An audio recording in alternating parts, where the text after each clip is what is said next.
नमस्कार दोस्तों, काबिल न्यूज में आप सभी का स्वागत है। और जैसा कि आप लोग जान रहे हैं, बिहार एसएससी सीजीएल का जो एग्जाम हुआ था, छात्रों का आरोप है कि तीनों शिफ्ट का जो पेपर है सोशल मीडिया पे वायरल था, लेकिन सरकार ने एक ही शिफ्ट का जो एग्जाम हुआ उसी को सिर्फ रद्द किया। लेकिन उसके मांग को लेकर अभी भी छात्र रोड पर आते हैं, कभी ट्वीट करते हैं, कभी कोर्ट जाते हैं, लेकिन अभी भी उनको उचित न्याय नहीं मिल पाया है।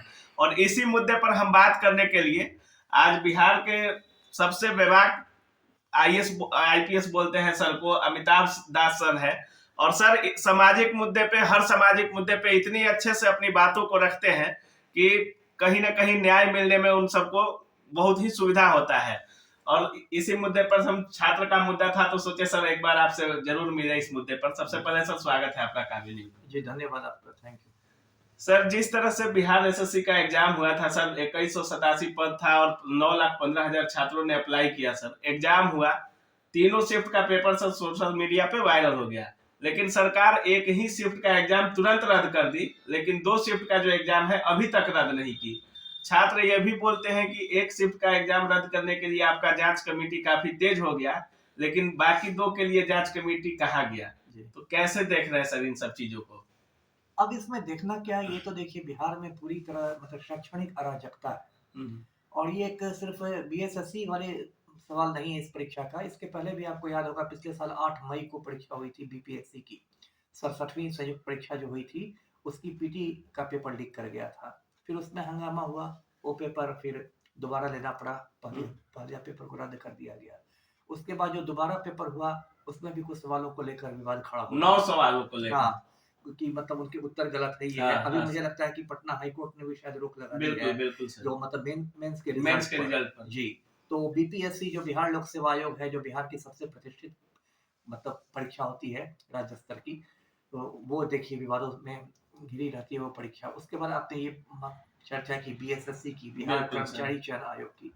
इसने जो परीक्षा ली थी सचिवालय सहायक वाली परीक्षा, जो आपने कहा कि 2187 रिक्तियां निकली थी, उसमें देखिए परीक्षा में जो पहली पाली जो हुई, प्रथम पाली की परीक्षा को रद्द कर दिया गया क्योंकि उससे पेपर लीक हुआ। लेकिन साथ ही साथ उसके बाद भी जो 2 पालियों की परीक्षा हुई थी, उसके भी जो पेपर थे वो भी सोशल मीडिया पर वायरल हुए। और उसको लेके अभ्यर्थियों ने बहुत हंगामा किया। 2-2 बार तो ट्विटर स्टॉर्म हुआ। एक बार तो 6 लाख से ज्यादा लोगों ने ट्वीट किया। एक बार फिर सड़कों पर प्रदर्शन भी हुआ अभ्यर्थियों का, उसमें भी काफी मतलब लाठियां चली और बेरहमी से पीटा गया। और उसके बाद क्या हुआ कि वो चारों ओर से दबाव हुआ, तो कर्मचारी चयन आयोग ने एक प्रेस विज्ञप्ति जारी की और प्रेस विज्ञप्ति में लड़के लड़कियों से कहा, अभ्यर्थियों से, कि जिनके पास भी सबूत है पेपर लीक करने का, वो एक ईमेल एड्रेस दिया गया कि इस पर आप अपने नाम और पूरा पता के साथ भेजिए। अब देखिए उसी समय मैंने कहा था कि बहुत ही हास्यास्पद बात है, क्योंकि शिक्षा माफिया बिहार में इतना शक्तिशाली है, उसमें इतने खतरनाक लोग बैठे हुए हैं। यदि कोई लड़का लड़की अपना पूरा नाम और पता के साथ भेजता है, शिक्षा माफिया के खिलाफ कुछ भेजता है, और कल को वो लीक हो जाए उसका नाम पता, और शिक्षा माफिया उस अभ्यर्थी को कुछ नुकसान पहुंचा दे, तो उसकी जिम्मेदारी कौन लेगा? तो कायदे से तो ये होना चाहिए कि आप अपना गोपनीय रख के भेज सकते हैं, हम सबूतों की समीक्षा करेंगे। तो ये एक अजीबोगरीब बात आई। और उसके बाद भी अब तक कुछ ऐसा फैसला नहीं हुआ। मतलब एक जो पहली पाली का की परीक्षा रद्द हुई, उसका तो पुनर्परीक्षा का ऐलान हो गया है। सर मेन बात ये है कि पहली परीक्षा को रद्द करने के लिए जो कमेटी बनी जांच के लिए, वो 1 सप्ताह में रद्द हो गया सर। पता नहीं कमेटी कौन सा फैसला दिया, क्या दिया। लेकिन जो 2 पाली का परीक्षा है उसमें ऐसा क्या चीज है कि जांच करने में इतना ज्यादा टाइम लग रहा है, लेकिन छात्रों के लिए कोई विज्ञप्ति हो या नोटिस हो, ऐसा कोई नोटिस जारी नहीं किया जा रहा है जिससे छात्र संतुष्ट हो पाए। तो कोई भी छात्र सर जब अपने नाम पता के साथ मेल करेगा या पोस्ट ऑफिस से डालेगा प्रश्नों को, तो उसकी भी गोपनीयता रखना जरूरी है छात्र हित के लिए। अगर उसके साथ कुछ हो जाता है तो सरकार उसका जिम्मेवार भी नहीं लेगी सर। तो कहाँ से होगा सर? छात्रों को क्या करना चाहिए? अब सुनने में आ रहा है कि छात्र कोर्ट में कुछ पीआईएल या कुछ दर्ज कर रहे हैं सर। जी देखिए, और अभ्यर्थियों के पास रास्ता क्या है? मैंने शुरू से ही कहा कि जो भी विरोध होना चाहिए वो शांतिपूर्ण होना चाहिए, कानून के दायरे में होना चाहिए। हिंसा का तो मैं कभी समर्थन नहीं करता। तो अभ्यर्थियों के पास रास्ता क्या रह गया है कोर्ट में जाने के सिवाय? आप देखिए, एक संशय की स्थिति बनी हुई है, एक असमंजस की स्थिति बनी हुई है। किसी को लग रहा है कि हो सकता है रद्द हो जाए, फिर लगता है नहीं भी रद्द हो। तो मतलब एक और आगे मेंस का तैयारी भी करना है। बिल्कुल, तो एक अधर में लोग लटके हुए हैं। आपने सबको त्रिशंकु की तरह सारे अभ्यर्थियों को बीच में डाल दिया है बीच में। और इस तरह से बात हो रही है, तो ये मैंने कहा ना कि शैक्षणिक अराजकता की स्थिति है और एक सिलसिला सा बन गया है। अच्छा सर, आप खुद आईपीएस हैं जी। अच्छा सर, जब छात्रों पर लाठीचार्ज हुआ था सर, हमने अधिकारियों से भी वहां प्रश्न किया, हमने ये भी प्रश्न किया कि लाठीचार्ज क्यों किए हैं, जब इतना शांतिपूर्ण ढंग से छात्र जब आंदोलन में भाग ले रहे हैं, अपनी आवाज को बुलंद कर रहे हैं, तो आप लोग इन पर लाठी क्यों चला रहे हैं? तो छोटे जो अधिकारी थे वो बोले कि वो सर बड़े अधिकारी हैं, उनके पास जाइए। जब हमने वहां जाने की बात की तो वो बोल रहे थे कि ऊपर से आदेश है। तो सर आपको भी अनुभव होगा, लाठीचार्ज क्यों होता है सर छात्रों के साथ, और कौन करवाता है, किसके आदेश पे लाठीचार्ज आंदोलनों में, वो भी छात्र आंदोलन में किया जाता है सर? देखिए, इस पर मैं ये कहता हूँ, जो आपने बात की कि उसने कहा और फिर उसने कहा कि हाँ। बड़े अफसर ने कहा कि ऊपर से आदेश हाँ था, सर। ऊपर वाले बोलेंगे कि आकाशवाणी सुनाई दी मुझे। तो अच्छा। इसको तो जो बोलचाल में कहते हैं फेंका-फेंकी वाली बात है कि मैं आप पर फेंक रहा हूँ, आप उस पर फेंक रहा हूँ, जिसको इंग्लिश में कहते हैं पासिंग द बक। अच्छा। लेकिन ये बहुत गलत चीज़ है। देखिए, पूरी आईपीएस की ट्रेनिंग में हम लोग को यही सिखाया गया था, सबको सिखाया जाता है कि पुलिस का काम है न्यूनतम बल प्रयोग, मिनिमम यूज़ ऑफ फोर्स, है ना? हम लोग को यूक्रेन के मोर्चा पर नहीं खड़े, यहाँ युद्ध नहीं हो रहा है, आप अपने ही देश के नागरिकों के साथ निपट रहे हैं, तो उसमें आपको संयम दिखलाना है, न्यूनतम बल प्रयोग करना है। इसलिए लाठीचार्ज के पहले भी एक आंसू गैस का विकल्प रहता है। बिल्कुल बिल्कुल सर। है ना? उसका भी एक ड्रिल बना हुआ है कि पहले आंसू गैस है, पहले चेतावनी दी जाती है कि आपकी जो भीड़ है ये नाजायज मजमा है, इसको आप हटाइए, तितर-बितर कीजिए, नहीं तो बल प्रयोग होगा। उससे भी नहीं होता है तो फिर आप आंसू गैस छोड़ती है पुलिस, टियर गैस। उससे भी नहीं होता है तब लाठीचार्ज। लाठीचार्ज से बात नहीं बनती है तब पुलिस फायरिंग। उस फायरिंग में भी है कि पैर में गोली मार देनी है, ये नहीं कि सर ही में मार देनी है गोली। तो उसका पूरा ड्रिल बना हुआ है। मतलब लास्ट से सेकंड ऑप्शन है लाठीचार्ज जी। और बिहार में सर हम लाइव रिपोर्टिंग भी कर रहे थे, जी।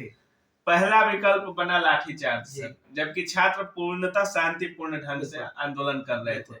अच्छा सर, जब कोई आंदोलन किसी मतलब सामाजिक मुद्दा पे हो या नेतागिरी वाले मुद्दा पे हो तो अलग बात है, जैसे विपक्ष विरोध करे उस पर लाठीचार्ज करे, बेवजह हंगामा हो तो अलग बात है। छात्र सर बीपीएससी के छात्र हो गए, अभी सीटेट के छात्र हो गए सर, बीएसएससी के छात्र हो गए, ये जब बनेंगे तो खुद में एक अधिकारी बनेंगे सर, और इनको भेड़ बकरी की तरह पीट जा रहा है बिहार में। आगे का भविष्य कैसा होगा सर बिहार का? यही बात है ना बिहार में, कि बिहार में देखिए, संक्षेप में समझिए, दर्शक भी समझे कि बिहार में माफिया राज है ना। 100 बात की एक बात कि बिहार में माफिया राज है और आम आदमी के ऊपर सर्जिकल स्ट्राइक हो रहा है ना। आम आदमी को कहीं मतलब छिपने की भी जगह नहीं है। अभी देखिए, बिहार में बड़े बड़े माफिया सत्ता के गलियारों में है। नीतीश सरकार के कैबिनेट में ऐसे मंत्री हैं जो बाकायदा अपना गिरोह चलाते हैं, है ना, बाकायदा अपना गिरोह चलाते हैं। मैंने कई बार इंटरव्यू भी दिया है, श्रीमती लेसी सिंह बिहार सरकार में कैबिनेट मिनिस्टर है, मैंने उन पर कई बार इंटरव्यू दिया है कि वो बाकायदा पूर्णिया में उनका गिरोह चलता है। तो जो माफिया लोग हैं, जो गिरोह चलाने वाले हैं, वो तो कैबिनेट मंत्री हैं, वो तो सरकार में शामिल है, उनको तो देखे पुलिस वाले पैर पटक के सैल्यूट मारते हैं, है ना। डीजी रैंक के भी आईपीएस पैर पटक के सैल्यूट मारते हैं। और जो पढ़े लिखे नौजवान हैं और जो शांतिपूर्ण प्रदर्शन कर रहे हैं, सबसे बड़ी बात है कि शांतिपूर्ण प्रदर्शन कर रहे हैं, और एक जनतंत्र है भारत, और जनतांत्रिक देश में सबको शांतिपूर्ण प्रदर्शन करने का मतलब मौलिक अधिकार है, तो उन पर आप लाठियां कैसे बरसा रहे हैं? इसका मतलब कि आप मतलब ये कोई उत्तर कोरिया तो नहीं ना है भारत, यहाँ कोई ऐसी तानाशाही की स्थिति तो नहीं है। तो आप इसका मतलब कि खौफ पैदा करना चाहते हैं लोगों में कि कोई भी आवाज नहीं उठाए, कोई भी अन्याय के खिलाफ, नाइंसाफी के खिलाफ नहीं बोले। जैसा कि आप बोल रहे हैं सर, वीडियो अंत तक जरूर देखिएगा आप लोग।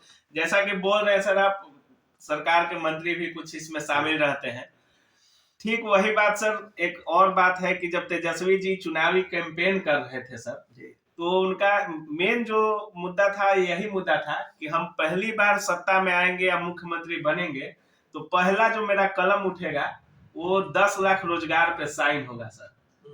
और समझ लीजिए कि अभी ये सत्ता में भी आ गए हैं, और दोबारा जब इनसे प्रश्न किया जा रहा है कि रोजगार कहाँ गया, छात्रों के साथ हो रहे अन्याय पर आप कुछ नहीं बोल रहे हैं, तो इनका कहना है कि हम बोले थे कि हम मुख्यमंत्री बनेंगे तब रोजगार देंगे। नहीं, ये तो पतली गली से निकलने की कोशिश कर रहे हैं, वो वाली बात ही। पहली बात की आप सत्ता में तो है ही, मतलब मुख्यमंत्री नहीं तो उप मुख्यमंत्री तो है, ऐसी नहीं बात नहीं विपक्ष में।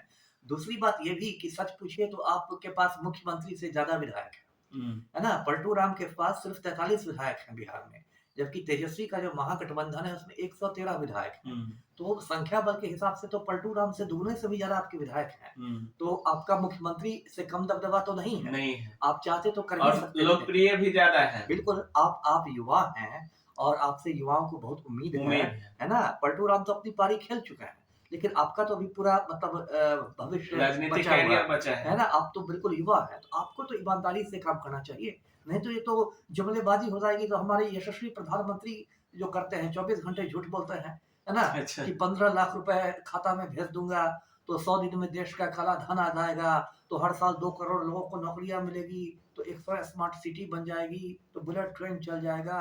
तो फिर मोदी और आप में क्या अंतर आ जाएगा? एक दिल्ली में बैठ के झूठ बोल रहे हैं, आप पटना में बैठ के बोल रहे हैं। बिल्कुल तो सर। इनको देखिए, अभी आपने कहा शिक्षक अभ्यर्थियों को देखिए, शिक्षक अभ्यर्थी जो हैं वो महीनों से गर्दनी बाव और ये सब उनका प्रदर्शन हो रहा है और मांग करें कि 7वीं चरण की अधिसूचना निकाली जाए। सरकार का कोई नुमाइंदा झांकने भी नहीं गया, अभी है ना? भी बैठे हुए हैं सर। बताइए, और जब अप्रैल का महीना था, जब आसमान से आग बरस रही थी, लू चल रही थी, तब उस गर्मी में वो लोग बैठे हुए थे। मतलब लड़कियां बैठी हुई थी, अपने छोटे-छोटे बच्चों के साथ बैठी हुई थी, भूखे प्यासे। और उसके बाद कई बार उन लोगों ने सड़क पर भिक्षाटन तक किया, मतलब अपना विरोध प्रदर्शन करने के लिए। कोई सरकार का नुमाइंदा नहीं गया। एक बार उनसे कहा गया कि हाँ, जुलाई में अधिसूचना निकल जाएगी, वो बेचारे लौट भी गए धरना खत्म करके। और फिर अभी अगला साल आ गया, अभी फरवरी का महीना चल रहा है और अब तक अधिसूचना नहीं निकली है। तो आपने तो मतलब युवाओं को बिल्कुल ये बना दिया है, मतलब यूज एंड थ्रो वाली उनकी बात है। जिंदगी के साथ खिलवाड़ कर रहे हैं। चुनाव के समय आपको युवाओं की याद आती है, यूज करते क्योंकि हैं। 18 साल की उम्र में वो मतदाता बन जाता है। यही आप केंद्र सरकार भी वही कर रही है। अभी देखिए, अग्निवीर योजना लाई मोदी की सरकार ने। अब अग्निवीर योजना क्या है, उसका ये संक्षेप में दर्शक ये समझें कि सेना में अब नियमित बहाली नहीं होगी। पहले बहुत सारे युवाओं का सपना रहता था ना फौजी बनने का सपना, गांवों में भी शहरों में भी। अब क्या कर दिया है मोदी सरकार ने, उस सपने को चूर कर दिया है कि नियमित बहाली होगी ही नहीं सेना में। जो भी बनेंगे अग्निवीर बनेंगे, और अग्निवीर 4 साल के बाद सड़क पर आ जाएंगे पकौड़े तलने के लिए, क्योंकि प्रधानमंत्री तो अब कहते हैं कि पकौड़े तलना भी रोजगार है। बिल्कुल सर, पढ़े लिखे जो भी छात्र हैं, जो अच्छे अच्छे डिग्री होल्डर है, अभी एक ट्रेंड चल गया है कि वो लोग रोड पे अपना ठेला लगाते हैं और बाकी विकल्प भी नहीं है सर। हम खूब पढ़ लें और कोई रोजगार का हमारे पास अवसर ना हो, हमको मौका ही नहीं मिले, तो हम कहाँ दिखाएंगे सर। और खुद में उतनी बड़ी चीज को बिल्ड करना कि हम खुद से हर चीज हैंडल कर ले, सबके बस की बात होती नहीं है। क्योंकि पढ़ते वही लोग हैं जो गरीबी देखते हैं, जो सोचते हैं कि अपने समाज को, अपने घर को हम आगे लेकर जा सकते हैं।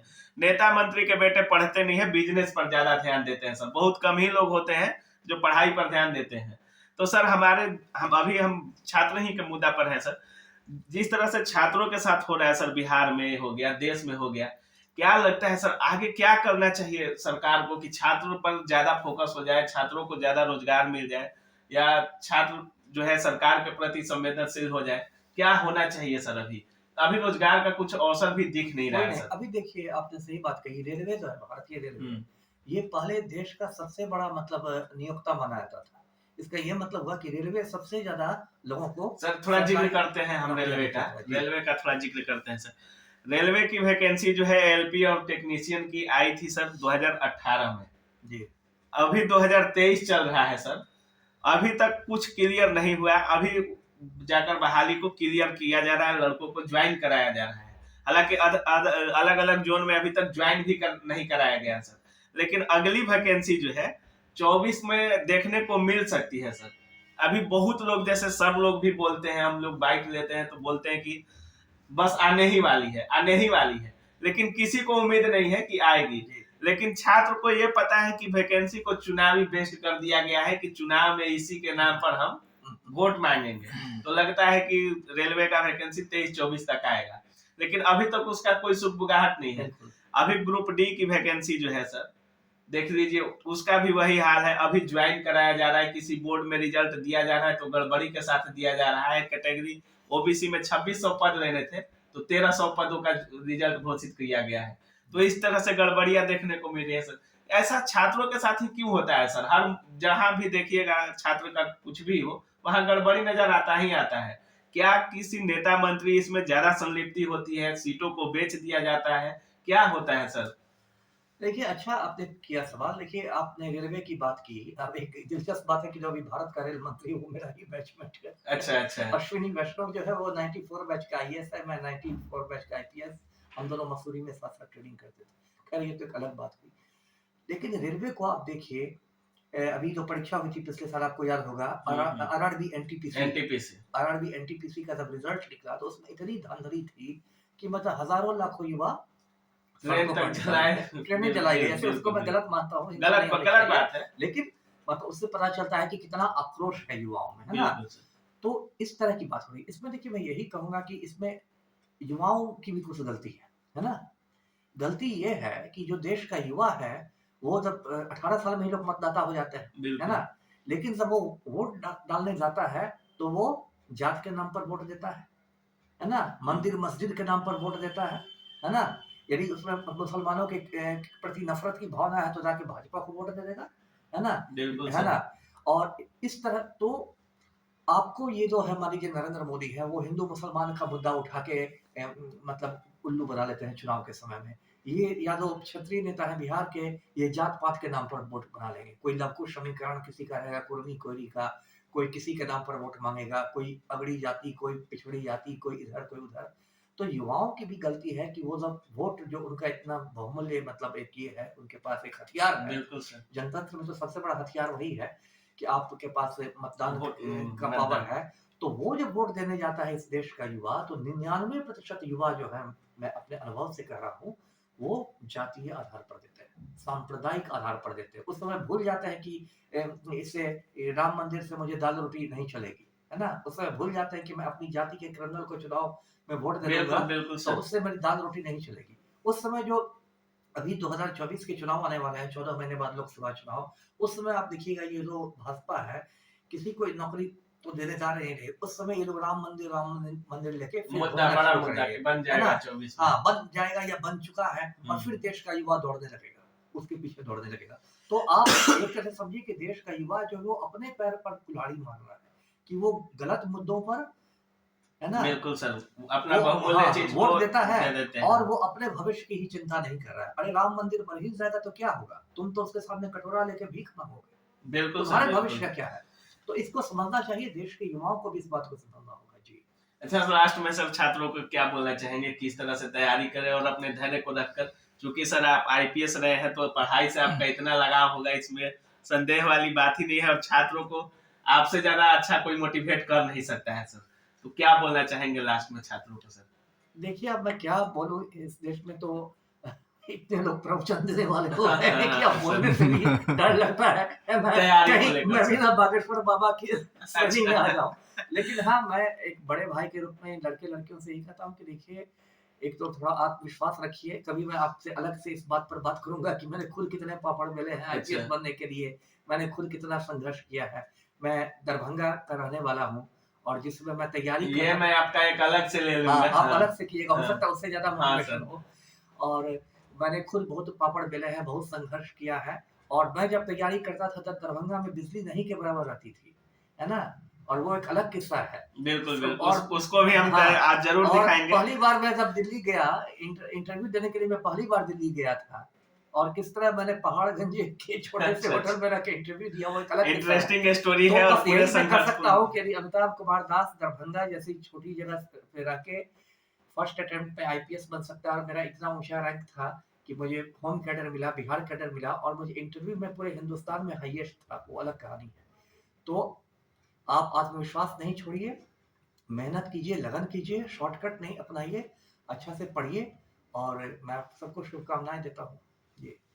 तो जैसा कि देख रहे थे, सर बहुत ही अच्छे तरीके से समझाए हैं कि क्या होता है, लाठीचार्ज होता है तो कौन कराता है, क्या होता है, और छात्र बीएसएससी के मुद्दे पर हो गया, रेलवे के मुद्दे पर हो गया, सीटेट वाले मुद्दे पर हो गया, हमने हर चीज सर से सवाल किया, और सर बहुत ही अच्छे तरीके से हमको लगता है कि आप लोगों को संतुष्ट भी किए होंगे। बाकी आप ही समझ रहे हैं कि आगे क्या होने वाला है। जिस तरह से सर बोल भी रहे हैं, आगे क्या होने वाला है, छात्रों के साथ क्या हो रहा है देश में, नीतीश जी और तेजस्वी जी रोजगार के मूड में है कि नहीं है, ये आप लोग भी भली भांति जानते हैं। खैर, कोई भी आपको सवाल हो इंटरव्यू को लेकर, सर को लेकर, कुछ भी सुझाव देना चाहे, सवाल करना चाहे सर से, तो कमेंट सेक्शन में जरूर दीजिएगा। आप देख रहे थे काबिल न्यूज। जय हिंद।